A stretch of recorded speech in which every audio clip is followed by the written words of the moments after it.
anche alla Visione all'Ascolto. Dicevo, ben ritrovati ai nostri amici vicini e lontani per quanto riguarda questo appuntamento di Mixed. Lo abbiamo sottolineato nella didascalia, manca una settimana circa al voto per quanto riguarda le elezioni amministrative in Friuli Venezia Giulia, dunque ultimi colpi di sciabola o di fioretto per quanto riguarda i candidati alla ricerca del posto al sole. Già collegato con noi come sempre Enzo Cataruzza, a cui do il buon pomeriggio. Grazie Enzo per la tua presenza. Allora, iniziamo a fare un po' un'analisi esterna, no? Ecco, facciamo un po' un'analisi esterna, non solo politica, ma quello che è la extra politica, cioè Confindustria, sindacati, eccetera, che in questo momento non, diciamo così, sembrano non interessarsi direttamente a quello che sta accadendo sul campo, no? Oppure, diciamo, evitano al momento di non esprimere cose poco credibili. È così? Beh, diciamo questo, che intanto la tensione sale, vedo che io sono andato a sentire più di qualche candidato, vedo che effettivamente ci sono degli argomenti. Paradossalmente l'argomento che sta a cuore magari a molti friulani, l'autonomia, viene più trattata da argomenti di partiti di governo che da quelli dell'opposizione. Al momento poi vedremo cosa succederà. Ecco, come hai detto tu, insomma, si parla d'altro, forse quelli che sono più i temi nazionali che c'entrano poco per quanto riguarda le imminenti amministrative, no? Ecco, le percentuali, dicevo, dei partiti stanno salendo, guerra delle preferenze adesso mi pare senza esclusione di colpi. Per esempio, se voi pensate bene, nella bassa friulana, la questione che riguarda insomma anche un progetto importante come l'insediamento di una acciaieria, di una laminatoria, come si può parlare, in San Giorgio di Nogaro, sta accendendo un po' la campagna elettorale su argomenti reali. Finalmente si entra nel fisso, come si dice, no? Poi c'è sempre l'argomento della sanità, che però è molto più sullo sfondo, e in questo momento non vedo però né prese di posizioni, diciamo, se non strumentali, da parte di gruppi così, ma non vedo prese di posizione, non so, di Confindustria, di sindacati, di gruppi, diciamo così, organizzati, che comunque hanno sul territorio una rete molto importante. E questo cosa vuol dire?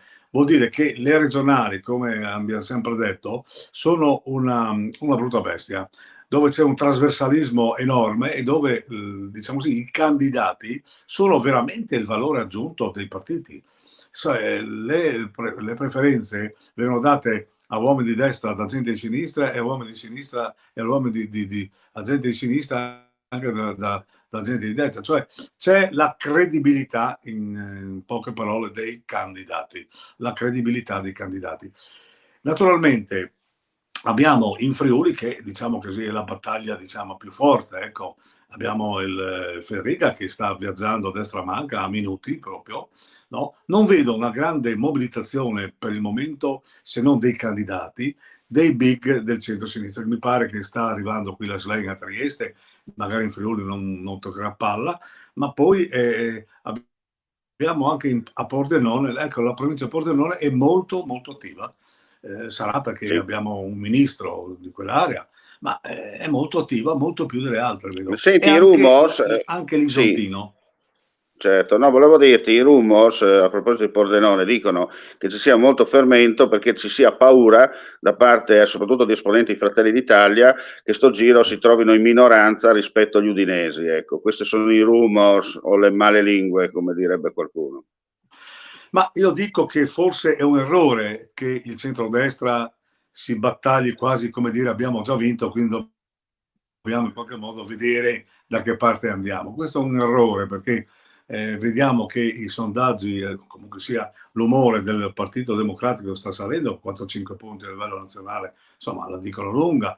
Ieri sera si parlava di 1.800.000 voti che recuperati, quindi diciamo così la battaglia entra nel vivo la prossima settimana. Noi sappiamo che molti elettori decidono all'ultimo secondo e torno a sottolineare con la matita blu, decidono soprattutto su chi hanno messo in lista. Molti diciamo, hanno avuto fretta di chiudere le liste con persone che in qualche modo portano delle preferenze, ma non portano valore aggiunto della professionalità, della competenza, anche perché andiamo verso una stagione molto complicata, molto difficile. Non si parla più del progetto delle autonomie, se ne parlerà magari negli ultimi minuti della campagna elettorale, l'ultima settimana. Vedo che magari sia la Lega, sia Fratelli d'Italia, anche il PD stanno in qualche modo affilando le armi per parlare appunto dell'autonomia. E la questione dell'autonomia per noi è molto molto importante. Mi spiego. Secondo te questo, ecco, no, volevo chiederti, secondo te questo fattore di evitare di parlare dell'autonomia potrebbe essere dovuto al fatto che molti candidati non sono preparati a rispondere poi alle domande? Questo è un punto di domanda ed è vero, perché io ho sentito tanti candidati andare per slogan da una parte e dall'altra. Ci sono dei candidati molto preparati, quelli che hanno un corso onore, diciamo così, di livello anche professionale, non solo di militanza politica, perché insomma batti, anche il Mussol no? a rimpare le poesie, ma soprattutto abbiamo della gente che sa quello che vuole, ha delle linee fondamentali e, come dire, segue un po' l'evoluzione dei tempi, nel senso che ha un occhio sia al governo sia alla regione. Però mi dispiace che molti stanno facendo una battaglia ideologica, cioè si parla magari di questioni etiche in questo periodo, e tralasciando un po' le questioni fondamentali che sono l'organizzazione della nostra regione. La burocrazia è sparita dai radar. La questione burocratica dovrebbe interessare a tutti quanti i cittadini, agli imprenditori, a tutti quante le organizzazioni, diciamo così, sindacali, che in qualche modo devono fare i conti. La burocrazia è molto importante. Si parlava delle province, bisogna vedere se l'argomento viene affrontato o meno. Insomma, qualcuno dice che questi sono argomenti di retroguardia, ma sì, le province, cosa vuoi, quella. Ma poi non è vero, perché alla fine noi viviamo sul territorio e il territorio è sensibile a certi argomenti, perché si dà per scontato che la gente sia onesta e preparata. Onesta lo diamo per scontato tutti, preparata io dico un po' meno. Certo.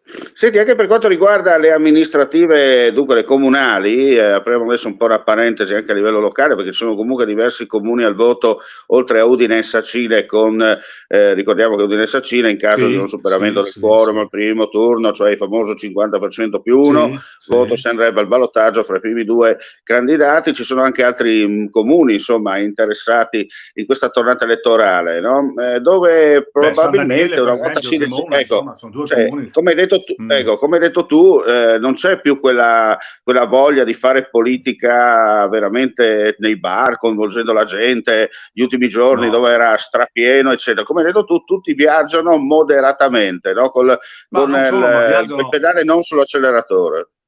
Sì. Viaggiano tanto sui social, ma i social, come ripeto, è come andare al bar, si parla, si discute, si vede, è una sensazione, però la gente vuole un contatto, diciamo così, diviso con la persona, capire come la pensa.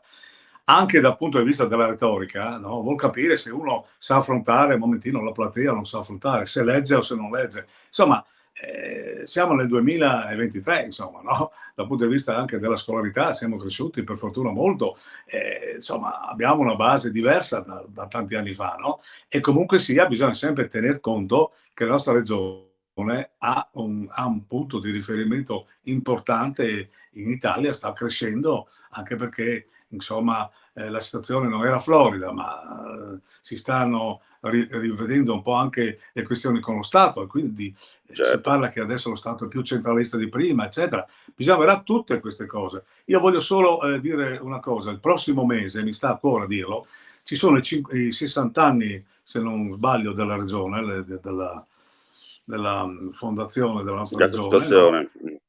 E i 50 anni di partita di un grande padre della regione, Tessitori. Ecco, io penso che faremo uno speciale su questo, perché è una cosa che va detta, va rimarcata, e bisognerebbe ripartire un po' da lì, capire come e perché, proseguire quella pagina e aprirla, non solo a parole ma con i fatti. È una cosa che interessa molto in questo. Sì, l'abbiamo detto Enzo l'altra volta, nell'ultima puntata, in occasione della presentazione del tuo libro su Aldo Moro, che in Italia questi personaggi, mancano questi personaggi, Sì, no? sì, Questi mancano personaggi che non senz'altro. erano solo personaggi, era gente preparata, ha fatto la gavetta, come si dice, ha iniziato dal garzonato Sì, politico sì, per sì, arrivare poi in alto, non per meriti sportivi o per coefficienti UEFA, ma bensì perché ma per veramente si è fatto il consenso popolare, è mazzo. vero, Ecco, insomma, ecco. è questo il discorso. Manca Eh. questi personaggi che hanno saputo portare in alto il Friuli Venezia Giulia per quanto riguarda tessitori come tanti altri, Toros, eccetera. Sì, sì. Però oggi come oggi abbiamo i politici dal web, no? I politici irreali più che reali, Un po' no? In un da certo senso, batteria, dove magari ecco. ecco, fanno tanta propaganda, come hai detto tu, attraverso i social, poi quando metti la carne sul piatto non sanno se devono mangiare l'osso o se devono mangiare tutto il resto, no? Come si dice in questi casi. Senti, Ecco, qui dicevamo a proposito molti dei si affidano a comuni, una macchina regionale, dice vado in regione, quindi c'è una macchina dei funzionari, eccetera, ma questa è una cosa sbagliata, andiamo a vedere. certo, Bisogna certo. avere No, volevo la dire, possibilità, questa sì, se volta che permetti abbiamo le Enzo, preferenze, di scegliere le mm, persone che chiaro. veramente che abbiamo a cuore, ecco. No, volevo dirti, sempre in merito alle elezioni comunali, ci sono alcuni comuni che vanno al voto con un candidato sindaco e qui la cosa è fondamentale. Sì, ecco, Se non raggiunge quel comune il quorum, il sì, 50% più uno degli elettori aventi diritto, questi comuni con un solo elettore, ripeto, rischiano di sì, essere commissariati e per un anno almeno, come si dice, ci sarà un e con un commissario che danno, dovrà sì, svolgere soltanto l'operato normale, no? Senza poter intervenire sì, effettivamente su quelli ordinario, che sono i insomma, è chiaro bilanci e via che, dicendo. C'è sì, sì, soltanto la sì, gestione sì, sì. ordinaria, Beh, mi viene in che mente crea, come hai Forgaria, per detto tu, un esempio. danno non da poco. Mm. Mi viene in mente Forgaria, per esempio, uno dei comuni che va al voto in questo momento. Ecco, questo la dice lunga, va bene, in comuni piccoli ci sarà anche più difficoltà, ma vedo che c'è molta difficoltà a trovare della gente che si presta ad andare in lista. Ma vieni in lista anche tu, che tanto mi mancano il numero. No, è meglio fare una lista, diciamo così, di qualità e Mm. presentando delle squadre ben definite, perché il cittadino ormai vuol capire prima di che morte deve morire, no? Capire un momentino dove uno va a parare e naturalmente con argomenti molto lineari e chiari. Io penso che la questione economica nostra non è tanto il turismo, come vedo alcuni slogan e alcuni selfie, eccetera, eccetera, che può dire visitare le fabbriche. Ci sono dei problemi che vanno visti perché molta gente va a casa, molta gente viene licenziata, molte fabbriche chiudono. È qui che in qualche modo la politica, la Confindustria, i sindacati devono fare un'unica squadra per trovare delle soluzioni alle famiglie, alle imprese e naturalmente al progresso economico. Ecco, questo non vedo che manca. Ci sono degli slogan, ma alla fine eh, si spera nello stellone, ma non è così, insomma. Ecco. Penso che Sono comunque questa perfettamente d'accordo. settimana Mm. ci saranno diciamo così, delle accelerazioni molto importanti, perché arrivando i big qui Certo. metteranno anche sul tavolo degli argomenti molto più pregnanti e cogenti da una parte e dall'altra, che il cittadino dovrà in qualche modo scegliere anche per, dico io purtroppo, ma anche per tifoseria. Chiaro. Allora, questa settimana non c'è solo l'ultimo rush, diciamo, finale per quanto riguarda l'ultimo Sì, chilometro verso il traguardo, ma c'è anche un importante appuntamento che si terrà da Pittaro in settimana con protagonista proprio il nostro ospite per insomma parlare anche di cultura, del territorio, presentazione di un libro sì, sì. molto, molto interessante, no? Sì, io presento il libro di Moro, naturalmente, e attraverso questo libro facciamo una specie di viaggio tra il prima e il dopo, appunto, Moro, e io dialogherò col presidente del Consiglio regionale Zanin. Cioè, è stata un'occasione, un momentino con un vertice istituzionale per poter scambiare e naturalmente chiedere dove va il Friuli Venezia Giulia. Naturalmente mi riservo di farlo anche con altri diciamo così, esponenti, che comunque sia Friuli, il dibattito deve salire ancora, ma non ci fermeremo qui, lo faremo anche dopo, perché io penso che ci saranno tante e tali questioni da affrontare che il dibattito proseguirà. Quindi io penso che sarà certo. un'ottima occasione, spero che verrà molta gente, perché poi naturalmente ci sarà anche un bel degustare dei vini dell'ottima cantina di Pitaro, quindi sarà anche un momento anche ameno, ecco, oltre che affrontare degli argomenti del passato, del presente e del futuro. Bene, e noi ci saremo comunque presenti anche con le nostre telecamere per documentare poi con un servizio quello che è Contatto. accaduto. Insomma, ecco, ricordiamo il giorno, giusto per correttezza, Enzo. È il 28 del mese di marzo, alle ore Martedì, 18, martedì 28. il martedì 28, presso appunto la cantina dei Vigneti Pitaro, di fronte alle frecce tricolori, naturalmente, e lì faremo magari un'oretta e mezza di dibattito e poi naturalmente faremo un bel brindisi con un bel bicchiere alla nostra regione. Bene, grazie Enzo Cataruzzi, grazie a voi gentili amici e amiche per la visione all'ascolto. Termina qui l'appuntamento con Mixed, la politica di Enzo Cataruzzi. Noi torneremo chiaramente venerdì con l'ultimo appuntamento in vista proprio a poche ore dall'apertura dei seggi, e poi Sì. lunedì nel pomeriggio, insomma nel tardo pomeriggio, no, Enzo, faremo poi una piccola finestra informativa per analizzare quando avremo insomma in mano i dati quasi definitivi, sarà intorno alle 15, anzi intorno alle 17 Sì, barra per 18, capire un sapremo momentino probabilmente dove la nostra chi sarà il regione presidente va. della regione, no? Perché per quanto riguarda le comunali, ricordiamo, inizierà lo spoglio invece il giorno dopo, dunque dovrebbe iniziare martedì Il giorno mattina alle dopo, sì, 8, sì, se sì, non sì, sì. ricordo male. Ecco. E sarà molto Bene, interessante grazie. vedere appunto Certo. quello che succederà. Bene?